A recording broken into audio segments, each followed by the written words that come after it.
Hello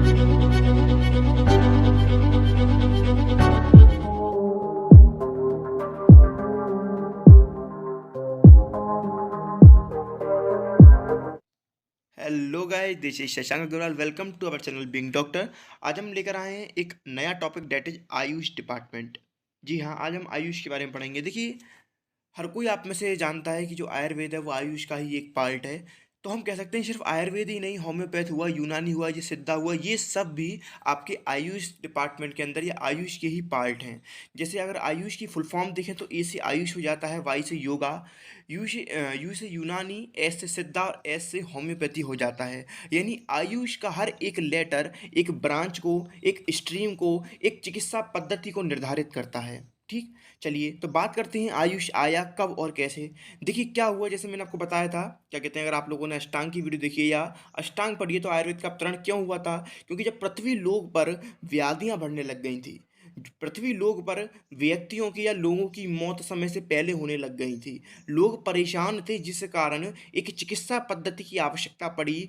और भारद्वाज ऋषि ऊपर इंद्रदेव से जाकर आयुर्वेद का ज्ञान लेकर आए। उसी तरीके से यहाँ पर हुआ कि जब जैसे जैसे स्वास्थ्य के प्रति लोगों की चिंता बढ़ती गई, क्या कहते हैं, लोगों को अपने परिवार की, अपनी खुद की स्वास्थ्य रक्षण की, कि हम अपनी हेल्थ को कैसे मेंटेन करें, कैसे प्रिजर्व करें, इसकी चिंता बढ़ती गई। वैसे वैसे क्या कहते हैं, गवर्नमेंट ने स्टेप्स लिए, तो तब जाके आयुष का निर्माण हुआ। तो कह सकते हैं स्वास्थ्य रक्षण के लिए आयुष का निर्माण हुआ। कब हुआ? मार्च 1995 यानी 1995 में आयुष का निर्माण हुआ। लेकिन उस टाइम इसका आयुष नाम नहीं था। ठीक है, बस आप मान सकते हैं डिपार्टमेंट था जो क्या कहते हैं स्वास्थ्य का रक्षण करता था। ठीक है, जिसके अंदर भारतीय चिकित्सा पद्धति, होम्योपैथ, ये सब आया करता था। लेकिन आगे जाकर नवंबर 2003 में इसका नाम आयुष विभाग पड़ गया। तो कह सकते हैं आयुष विभाग का निर्माण कब हुआ? 1995 में। और आयुष विभाग का नाम आयुष विभाग कब पड़ा? नवंबर 2003 में। यानी एक डिपार्टमेंट ऐसा था जो हेल्थ की रक्षा करता था, या हेल्थ की रक्षा हेतु, कह सकते हैं इस पर्पस हेतु हमने इसको बनाया था। लेकिन नवंबर 2003 में इसका नाम आयुष रखा गया। जब ये बना तब इसका नाम आयुष नहीं था, ये बात नोट करने की है। अब बात करेंगे आगे। देखिए, जो आयुष विभाग है, आप इसकी फुल फॉर्म देख पा रहे हैं, तो आपने देखा इसमें आयुर्वेदा भी है, योगा भी है, यूनानी भी है। यानी ये सिर्फ अकेले आयुर्वेदा की चिंता नहीं करता, अकेले होम्योपैथ की चिंता नहीं करता, ये आयुर्वेद को भी देखता है, योगा को भी देखता है, यूनानी को भी देखता है, सिद्धा को भी देखता है, होम्योपैथी को भी देखता है। यानी इसके अंदर ये सब ब्रांचेस आती हैं, और इनका क्या कहते हैं, इनकी शिक्षा का, इनकी चिकित्सा का, इनकी रिसर्च का, इन सब की जिम्मेदारी आयुष की है। यानी अगर आयुर्वेद में कोई रिसर्च हो रही है, इसमें कोई स्टडी हो रही है, इसमें कोई ट्रीटमेंट कर रहे हैं हम, ये सब डिपार्टमेंट कौन देखता है? आयुष ही देखता है।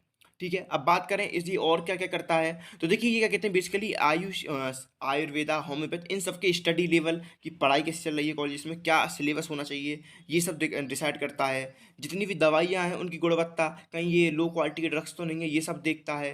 क्या कहते हैं, दवाइयाँ प्रॉपरली मिल पा रही हैं, नहीं मिल पा रही, उनकी उपलब्धता ये देखता है। उसके अलावा उनकी रिसर्चेस कि ये दवाई और कहाँ यूज़ कर सकते हैं, कहाँ कॉन्ट्राइंडिकेटेड है, ये सब बातें भी आयुष से ही निकल कर आती हैं। ठीक है, और लोगों के प्रति कि हाँ आयुर्वेद भी कुछ है, होम्योपैथी भी कुछ है, आयुष वाकई में कुछ है, ये सब भी इसी की जिम्मेदारी है कि लोगों के प्रति अपनी नॉलेज को, अपनी जानकारी को प्रोत्साहन देना। ठीक, अब देखिए इसके कुछ और उद्देश्य बताए जा रहे हैं। तो इससे पहले आपको ध्यान रखना है, आयुष मिनिस्टर का नाम डेट इज श्रीपद येसो नायक। क्या नाम है? श्रीपद येसो नायक। अब बात करेंगे आगे और क्या क्या इसके, मैंने भी आपको बेसिकली उद्देश्य बताए कि जितने भी कॉलेजेस हैं, जितने भी महाविद्यालय हैं, उसमें शिक्षा के स्तर को बढ़ाना, जो एजुकेशन का लेवल है उसको अपग्रेड करना। उसके अलावा जो भी रिसर्चेस हो रही हैं उसको और मजबूत बनाना, रिसर्चेस को और ज़्यादा करना, ये भी इसका एक मोटिव है। उसके अलावा किस रोग में, किस डिसीज़ में कौन सी ड्रग बेस्ट है, ये भी पता लगाना। इसके बाद मैंने आपको बताया था कि जितनी भी मेडिसिनल प्लांट्स हैं, हर्ब्स हैं, उनकी प्रोडक्शन को बढ़ाना, जिससे हर जगह, हर लोग तक, हर व्यक्ति तक ये दवाइयाँ, ये औषधियाँ पहुँच सकें, इनकी क्वालिटी मेंटेन करना, सिर्फ आयुर्वेद की नहीं, होम्योपैथी की भी। ठीक है, और बेसिकली लोगों को इसके बारे में बताना। तो इसके लिए काफ़ी सारी और भी चीज़ बनी है, लाइक CCIM है, ये CCRS, ये सब इनका निर्माण हुआ ही है। आगे हम इनके बारे में एक एक करके पढ़ेंगे, CCIM के बारे में पढ़ेंगे, CCRS के बारे में पढ़ेंगे, इन सब के बारे में पढ़ेंगे। और आयुष का काम ये भी है कि सिर्फ आयुर्वेद या होम्योपैथ इनको भारत तक ना रख कर अंतर्राष्ट्रीय यानी इंटरनेशनल लेवल तक ले जाना।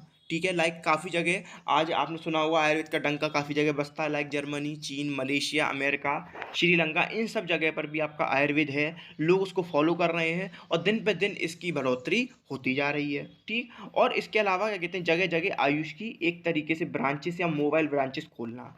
तो उम्मीद है आपको वीडियो पसंद आई होगी। इस वीडियो में मैंने आपको बेसिकली आयुष के बारे में बताया। तो आपको ध्यान रखना है कि इसका निर्माण कब हुआ, मार्च 1995 1995 में। लेकिन आयुष विभाग का नाम कब दे दिया गया, नवंबर 2003 में। मिनिस्टर कौन है, श्रीपद येशो नायक हैं। क्या करता है, लोगों को बताता है, दवाइयों को बनाता है, उनकी क्वालिटी को, शिक्षा के लेवल को, और क्या कहते हैं लोगों को इसके बारे में बताना, जागरूकता पैदा करना, ये सब भी इसका काम है, ठीक है। तो उम्मीद आपको वीडियो अच्छी लगी होगी। देखिए, चैनल को सब्सक्राइब करिए, लाइक करिए और चैनल को सब्सक्राइब करिए, जिससे आपको आने वाली नोटिफिकेशन मिले। 25 की करा दी जल्दी से जल्दी, जिससे आपको एक सरप्राइज गिफ्ट मिल सके। चलिए, टेक केयर, बाय बाय, मिलते हैं अगली वीडियो में। तब तक के लिए टेक केयर। और अगर आपको ऑनलाइन क्लासेस लेनी है किसी भी सब्जेक्ट्स की, काफ़ी सारी फैसिलिटीज़ हैं, तो आप नीचे दिए गए नंबर पर कॉन्टैक्ट कर सकते हैं। बाकी मिलते हैं अगली वीडियो में। टेक केयर, सब्सक्राइब करिए बिंग डॉक्टर को।